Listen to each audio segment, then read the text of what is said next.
रुक करेंगे राजनपुर का, जहां राजनपुर के इलाके फाजिलपुर में सैलाब ने तबाही मचा दी है। इलाके में ताहाल लोग बेयारो मददगार हैं। बोल की टीम कश्ती में सैलाब ज़दा इलाकों का जायजा लेने पहुंच चुकी है। सैलाब ने लोगों को कितना मुतासिर किया है और रिलीफ इस वक्त कैसे दिया जा रहा है, वहां क्या सूरत हाल है, मजीद तफसील जानेंगे ब्यूरो हेड मुल्तान जावेद इकबाल अंबर से। जावेद, बताइएगा क्या अपडेट है?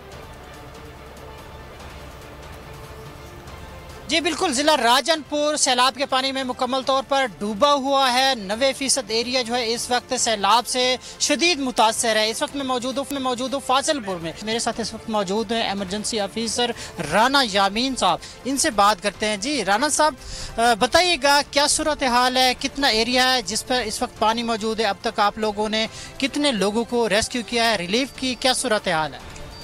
जी हमारा जो एरिया है ये 40 किलोमीटर का एरिया है, दरगाह से लेके फाजिलपुर तक। यहाँ पे हमारी 30 पोस्ट यहाँ पे हैं और हमारे 450 के करीब रेस्क्यूअर्स काम कर रहे हैं। और ये रेस्क्यूअर्स इस हवाले से अपडेट किया। मैं हूँ जैस्मीन मंजूर और आप मुझे देखेंगे सिर्फ बोल पर।